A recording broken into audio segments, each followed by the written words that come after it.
두통이 그냥 머리 아픈 것이 아니라 정말 다양한 종류들이 있는 것 같은데 그럼 한의학적 관점으로는 두통을 어떻게 보고 있나요?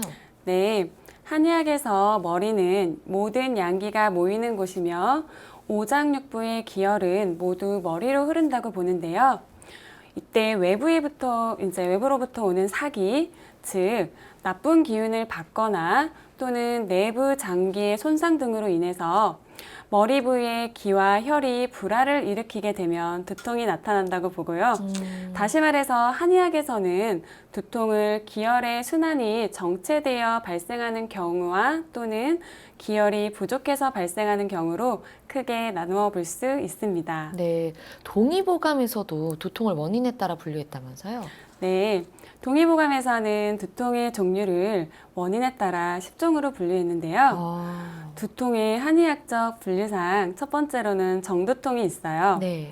이는 풍사, 즉 바람의 나쁜 기운이 뒷머리로 침범하게 돼서 생기는 것으로 머리가 아프면서 눈이 빠지는 것 같고 목도 빠지는 것 같으며 뒷덜미가 당기듯이 아프기도 한 것이 특징입니다. 네. 둘째로는 편두통이 있는데요. 동의보감에서 말하는 편두통은 한쪽으로만 두통이 오는 경우로 좌측으로 오느냐 우측으로 오느냐에 따라서 원인이 다르게 보는데요. 네. 좌측으로 오는 경우에는 풍사와 혈액대사의 기능 저하로 보고 있고요.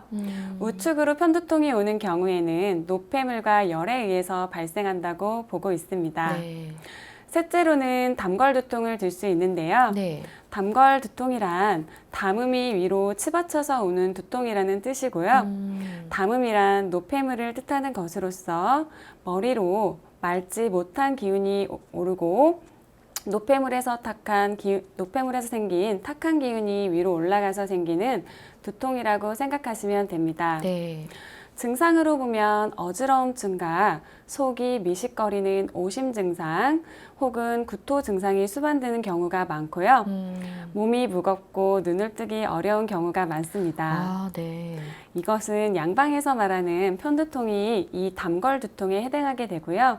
담걸두통을 이제 편두통으로 보고 치료하면 잘 치유될 수 있습니다. 우리가 실제 쓰는 편두통이라는 말과 그 한의학에서의 편두통이 아예 다른 거네요? 네, 조금은 다른 양상으로 표현되어 있습니다. 네. 동의보감에서는 담걸두통을 현대의학의 편두통이라고 이렇게 표현했다고 보시면 됩니다. 네. 넷째로는 기궐두통을 들 수가 있는데요. 기궐두통은 기와 혈이 부족해서 오는 두통으로 눈이 침침하거나 귀가 시원하지 않고 입이 마르거나 귀에서 소리가 나는 등의 증상을 수반할 수 있습니다. 또한 변이나 소변이 시원하지 않은 증상이 같이 있을 수 있습니다. 다섯 번째로는 열로 발생하는 두통으로 습열 두통을 들 수가 있는데요. 네. 증상으로만 보면 가슴이 답답하고 머리가 동시에 아픈 것이 특징입니다. 이 습열 두통은 감기랑도 좀 혼돈될 수가 있을 것 같은데 확실히 다른 거죠? 조금은 다른 양상으로 보시면 되고요. 습열 두통은 오히려 소화기에 조금 문제가 있으신 분들이 더 많이 겪을 수 있는 두통이라고 여겨주시면 편할 것 같아요. 네. 네. 또한 열걸 두통도 있는데요. 이 경우에는 추운 곳을 좋아하고 더운 곳에 오면 두통이 다시 생기게 됩니다. 이 이외에도 풍한 두통, 권력 두통, 습걸 두통, 진두통 등이 있습니다. 그 이외에도 한방에서는 두통을 경락의 유주 경로에 따라서 분류를 하기도 합니다. 한의학적으로도 두통을 굉장히 세분화해서 나누어 놓은 것 같은데요. 네네. 그럼 진단은 어떻게 이루어지나요? 네, 보통 1차성 두통은 앞서 말씀드린 증상이 나타나는 양상으로 어느 정도 분류를 해볼 수가 있게 되고요. 증상만으로는 2차성 두통인지 여부를 알기가 어려우므로 네. 자세한 병력과 정확한 진찰을 통해서 2차성 두통의 가능성을 검토해 보시는 것이 좋습니다. 조금이라도 뇌질환이 의심이 된다면 CT나 MRI 등은 이제 적절한 검사가 필요하게 되고요. 일반적으로 뇌출혈을 제외한 두통의 원인 검사로 MRI를 시행하는 것이 좋습니다. 네. 그 밖에도 2차성 진단인지의 여부를 판별하기 위해서 신경외과에서 뇌막염이나 지주막하 출혈 등의 진단을 하기 위해 뇌 척수액 검사나 뇌혈관 검사가 필요한 경우들도 있습니다. 네. 두통 같은 경우에는 뭐 CT나 MRI 등으로 정밀 검사를 해도 원인이 밝혀지지 않는 경우가 많다고 하더라고요. 그럼 실제적인 치료는 어떻게 진행되나요? 네, 맞습니다.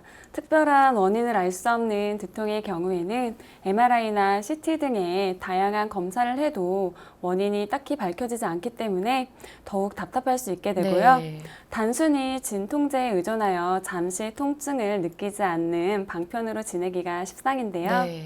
한의학에서는 심장의 뜨거운 화한 기운은 밑으로 내려가야 하고 심장의 차가운 수성 기운은 머리로 올라가 머리는 시원하게 하고 배는 따뜻하게 되는 상태가 건강한 상태라고 말을 하는데요. 이러한 기순환의 원리를 수승화강이라고 하며 네. 이 원리는 자연과 사람 모두에게 적용될 수 있는 보편적인 원리입니다. 네.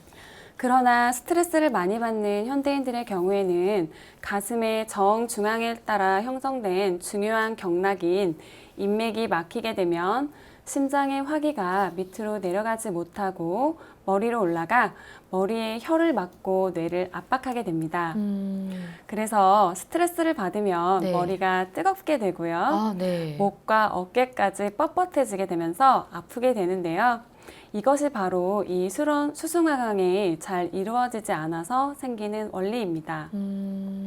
이 밖에도 감기나 소화기 장애, 몸이 허약해서 생기는 두통이나 산후에 생기는 두통, 불면증이나 풍사, 음주, 과로 등에 의해서도 두통이 생길 수 있는데요. 이럴 때에는 기를 다스리고 원인을 함께 제거해주는 방법이 좋습니다. 네. 저희 침요법으로는 운기침을 통해서 특정 부위의 혈에 자침을 해서 치료 부위에 집중함으로써 치료 효과를 극대화할 수 있고요. 네. 그리고 또한 환자분과의 교감을 통해서 기운의 상태를 적절하게 조절해주는 일종의 힐링요법을 같이 시행해주게 되면 오래된 만성 두통도 치료가 더 좋아질 수 있고요. 네. 일반적으로 한의학에서는 한약, 침, 약침, 부항요법, 추나요법, 기공요법 등 다양한 방법으로 두통을 치료하고 있어요. 두통을 일으키는 병독을 근본적으로 해독시키고 내부 장부의 불균형 또한 조정하고 기혈순환 장애를 개선시켜서 두통을 치료하는 방식으로 접근하는데요. 개개인의 몸 상태에 맞는 한약을 처방하여 근본적으로 병독을 해독해서 치료하기 때문에 네. 두통뿐만 아니라 두통과 함께 수반될 수 있는 증상인 어지러움증이라던가 소화불량, 목, 어깨의 뭉침 증상, 그리고 부수적으로 나타날 수 있는 팔다리 저림 증상과 같이 혈액순환 장애 증상이나 더불어 나타나는 만성 피로, 피부 질환, 화병 등 두통 이외의 다른 수반 증상들도 호전을 기대할 수 있습니다. 네.